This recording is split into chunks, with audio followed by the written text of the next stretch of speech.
The recipe I'm going to show you now is a twist on the traditional chili con carne, which normally would use minced beef, but I'm going to use big lumps of meat like this, which I'm going to chop into nice little pieces, which is going to add a wonderful texture to this. Now I'm using beef from Ray Collier, the butcher, and the cattle comes from the kitchen in the castle here. So I'm going to start off, and first of all I have this lovely hot pan over here.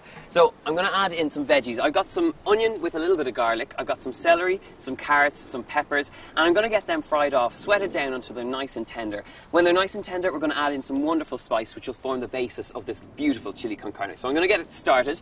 First of all, a little bit of rapeseed oil into a pot like this. And this is quite hot, so we're going to kick start. I have my onion and garlic going straight in. We've got some celery going in here.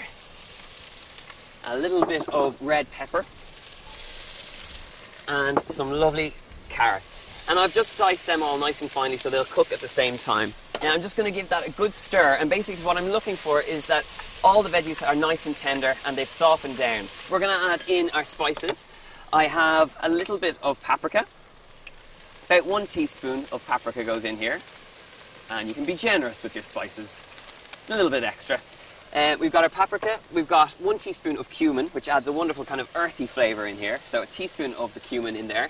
And then, of course, for our chili, we have 2 teaspoons of chili powder. And this is hot chili powder, so I like my chilies to be a bit hot. I'm giving it a little bit extra in there. So pop that in there. Just going to stir that through, get all those lovely flavours involved, and immediately it becomes lovely and aromatic. Okay, so that's looking good. While that's kind of softening down, I'm just going to turn my focus to the meat, okay? What I need is a really nice slice on the beef, and basically I'm just chopping it into kind of rough chunks, okay? So just grab your meat like this and into nice little slices. So with a sharp knife, just into nice little slices like this.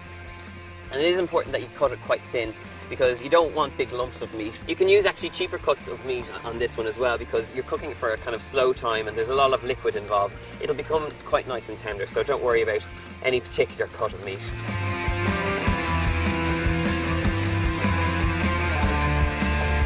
Now I have these lovely pieces of meat which are just not too big and not too small, the perfect texture, and they just add something different to a chili like this. I'm going to add this straight into our pot, so I'll grab all of this up, and I've got wonderful heat from this lovely grill dome here, so I'm just going to pop that straight in here. I'm just going to mix that through, and we just want to cook it off for a few minutes, and then we're going to add in the rest of our ingredients. Okay, so they are looking good. I'm going to add in some chopped tomatoes. So I actually have plum tomatoes rather than chopped tomatoes because the one thing about plum tomatoes is that you get the whole tomato in there and there's lovely juices in there as well. So you can break them up with a spoon. It's really nice that you get the whole tomato in there. So I'm going to pop 2 cans of those in there, in with that lovely juice. Now just to get all the lovely juice out of the cans, I have a little bit of boiling water, which I'm just going to add in here. And this is going to help cook down our lovely chili. And do make sure that it's boiling water so that it doesn't bring down the cooking temperature. So pop that in there, straight in. I have some lovely treacle. It seems like an odd addition, but it adds a wonderful kind of smoky sweetness, and it just adds a kind of richer flavour to a chili like this. Just breaking up that tomato. I'm just going to add a drop of Worcestershire sauce, just for a kind of salty kick, about a tablespoon. We're going to season it up with a little bit of sea salt. And again, you know, you want to check your seasoning throughout here. If it needs a bit more spice, add a little bit more chili powder. It's up to you. The last thing I'm going to add is some kidney beans and some chickpeas. And I'm just going to stir them through. And then this basically needs to cook down and become a lovely, like, rich chili for about 35 minutes. But check it and keep stirring it as it's going. And I'm just going to close the lid on the lovely grill dome and let it cook down.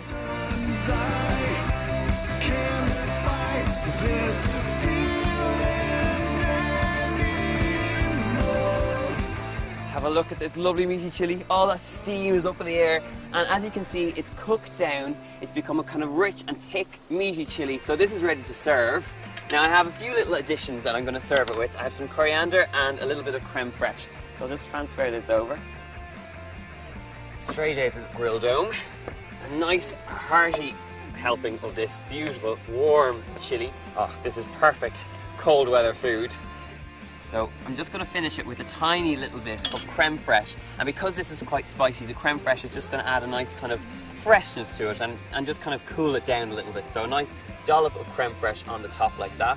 Just going to pick off a little bit of coriander and pop that in there too, just in alongside there. And that is as good as it gets. Some delicious meaty chili, which I have to just tuck into straight away.